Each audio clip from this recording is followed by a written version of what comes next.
Mind's Eye is a new web series that is coming out November 26th.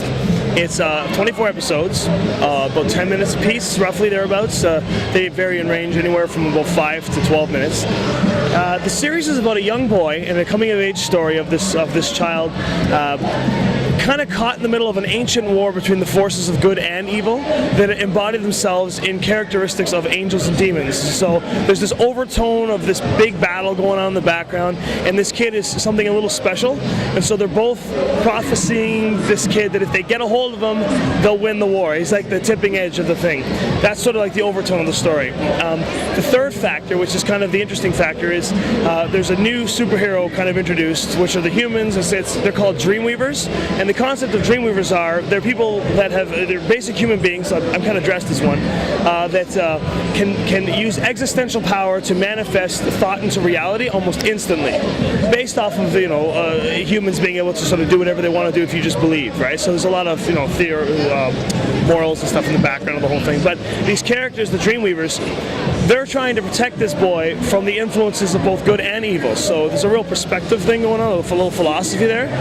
And the boy can't really know what's going on, the main boy. So these heroes manifest themselves through imagination as children in disguise to be like sort of the neighborhood friend or the high school kids or the sort of elementary school kids of the main boy, to keep everything in disguise from the truth of the matter. Meanwhile, behind the scenes, they're doing battle against the foes dressed sort of historically, and they're all historically influenced. So we have like a Western samurai over there. We have like a Templar knight. We have a pirate, a Celtic druid, and a ninja. So popular culture kind of, gotta have a ninja, and he's the clown of the gang. So my character's name is Patrick. Patrick is kind of a bumbling buffoon in the story.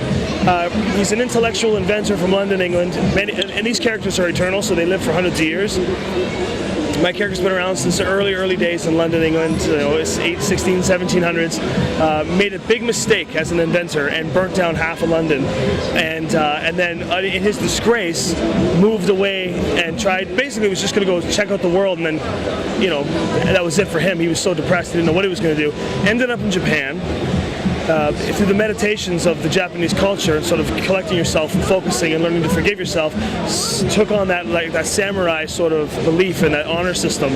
And then when the West came washing in the 1800s, he adopted the Western. So what you got is you have a character who's kind of, if you've ever watched Angel, Joss Whedon's Angel, it's kind of like the Wesley Wyndham-Pryce character. He's silly, he wears glasses and stuff, and he does this thing, he speaks with an English accent, he does this thing, and then he falls all the time, he always gets his butt kicked, but he's cool because he's a samurai, and he's got cool Western sort of stuff going on, so he's got this edgy feel to him, and all the characters got these cool conglomerations, so that's what Patrick is. So he's an idiot. In the series, my name is Mark, and I'm a Templar Knight, and also a Dreamweaver, which is a magical sort of character who can use his imagination to manifest things in real life.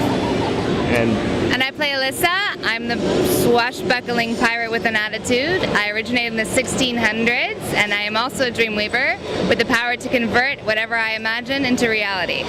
Well, the story itself, I'll take it back a little bit here. The story itself came from when I was a child, stick fighting in the woods with my friends, pretending we were heroes, and so it sort of developed in that sense that when I decided to be a filmmaker, after graduating university and deciding the film was definitely the route I was going to go, one of the first shorts I ever made, garbage, one of the first shorts I ever made was called Mind's Eye, and it was a concept about kids playing in the woods, pretending to be heroes, and these heroes would do battle with each other. Now, when you are a kid, when you pretend you're a knight, you're a knight.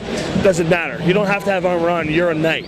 And that's something we lose as adults. And so I tried making a short that best represented that. Now, it was a cool idea, didn't quite work out, but I didn't want to let it go, because I thought there was something there.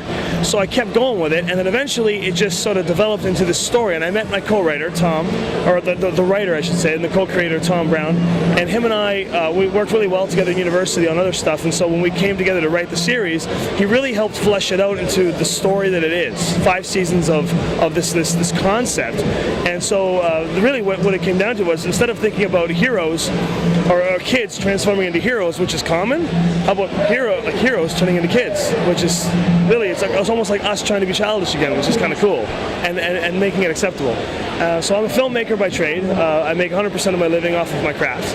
And we have a great studio up in Ontario, Canada, where we do all of our work near Toronto. And it's just our studio pooled our resources, and we got some outside help, and we put together the series. So we're hoping that we've got 24 episodes shot, and we hope that everyone enjoys them. It's all for free. It's all for free online. You can go to mindseyeseries.com and you can watch it. It releases November 26th, one episode a week until May 6th. But you can go to the site now and you can check out the stills, behind the scenes, and you can watch a bunch of videos of us making the project. You can learn the character backgrounds, look at all the character descriptions and some art there and stuff. There's all kinds of stuff on the site. And there'll be contests soon for free stuff, so come check it out.